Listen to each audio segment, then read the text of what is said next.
All right, and last but not least, we're going to do a bombing run of London. No Limit has indicated to me that he would like to use his fighter in London as an interceptor, as a defender interceptor. So I'm bringing the 2 bombers from Berlin and 1 fighter from France as well. So if I understand the rules correctly, the attacking bombers and the fighter gets to roll for Germany first at an attack value of 1. So there's 3 of those. So we'll put in 3 black hit die and see what they do. And they were all 3 misses. So all 3 of those missed. The interceptor gets to return fire at a green die, hit die of 2, to see if that takes out one of the fighter. And it does not. It does not. So much for that. The interceptor dogfight is over. Now the bombing run shall commence. 2 bombers have survived that, so they'll be going up against the industrial complex, who has its own AA fire. They're one hit die each. So let's see what happens. And both of those miss. So all misses in this. So now we'll have to roll a 2d6 die, which I did not have ready or prepared, so let me get those out. Bear with me just a second.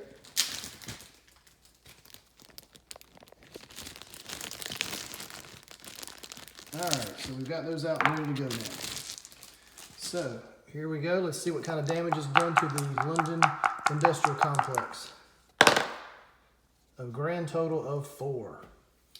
Big 4. Woo! All that for 4 damage. Oh well, it's better than getting shot down.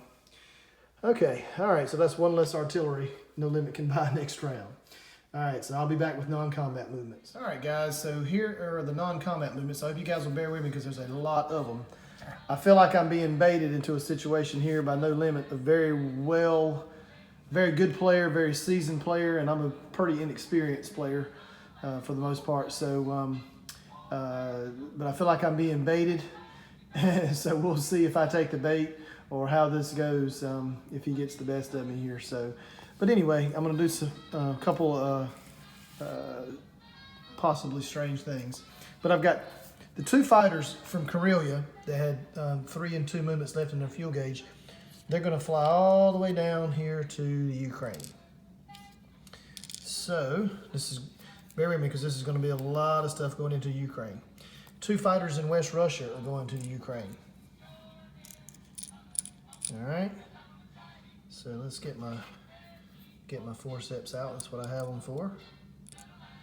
All right. So 5 infantry from Belarusia are going into the Ukraine. 4 tanks from Belarusia are going into the Ukraine. And the 1 artillery from Belarusia is also going into the Ukraine. 2 infantry from Poland is going into the Ukraine. The 2 fighters from Poland are going into the Ukraine. 2 infantry from, let's see here, from Bulgaria, Romania are also going into the Ukraine, along with the artillery and the fighter. Don't worry, No Limit, I'll chip all this out and make it easier on my recap. But all that's going into the Ukraine. All right, I figured he did all this in the Caucasus, so what's good for the goose is, well, that doesn't actually fit here. But anyway, so we've got a large number of munitions and armament in the Caucasus and the Ukraine at the time. So, all right, but I'm not done yet. That's all for the Ukraine. Got 2 AA guns from Germany going into France. Got 1 artillery from Germany going into France.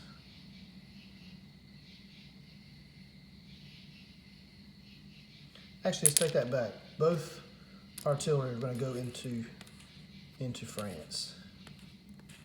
Okay. No, I'm sorry. I'm changing that. I'm changing my mind again. One of those artillery is going to go into Italy.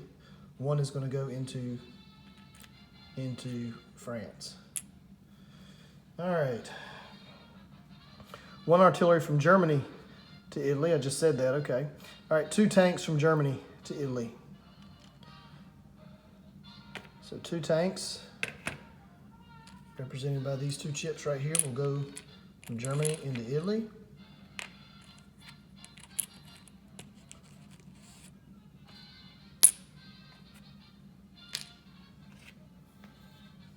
One tank from Germany will go into France. Ugh.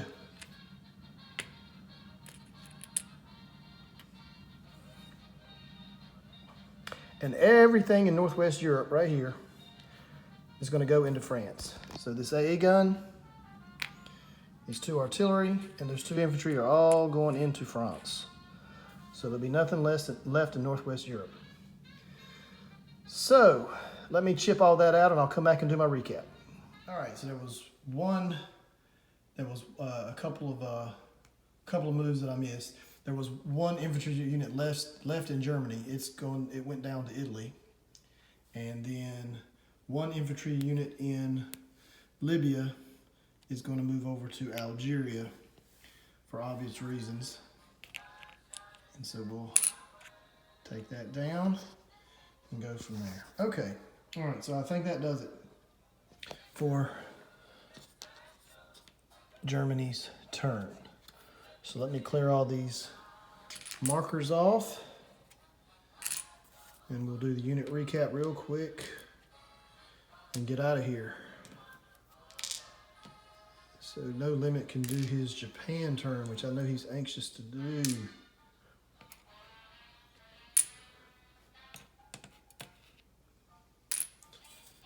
All right, so let me place these new units. Got an infantry and an artillery and a fighter going down in Italy. And the rest of the units, tank, 4 infantry,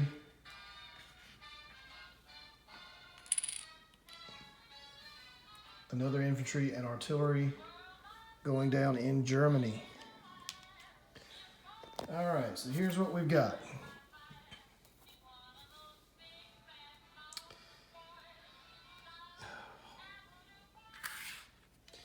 There was an entire attack I missed, but I'm not going to go back and do it now because I'm just not going to go do it. All right, so we've got 3 subs in C-Zone 9, 3 German U-boats. In France, there are 2 AA guns, 4 AA guns, 4 artillery, 4 infantry, 3 tanks, and 1 fighter. In Germany, there's 2 bombers, 3 infantry, 1 artillery, and 1 tank. In Italy, there's 2 infantry, 2 artillery, 2 AA guns, 3 tanks, and 1 fighter, and 1 industrial complex. There's also an industrial complex in Germany, I just don't show it. These are not supposed to be there. Those units I chipped out. In Ukraine, we have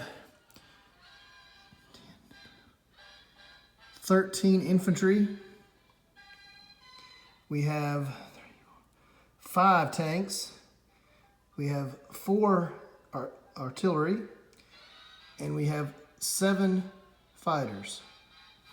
In Karelia, there's 1 infantry. In West Russia, there's 1 infantry. In Algeria, there's 1 infantry. And in Libya, there's 2 infantry, 1 artillery, and 1 tank. So that does it for the German, or G2 turn for this game. Next up will be No Limit, doing, I think I said No Limit was doing the Japan turn next, and here I am getting mixed up. I'm so used to playing the Allies, I forget who I am. So it'll be No Limit doing UK's turn. All right, No Limit, don't forget you got 4 damage on your industrial complex in London. All right, so from the #2 turret in Wake Forest, North Carolina, Captain Jack, over and out.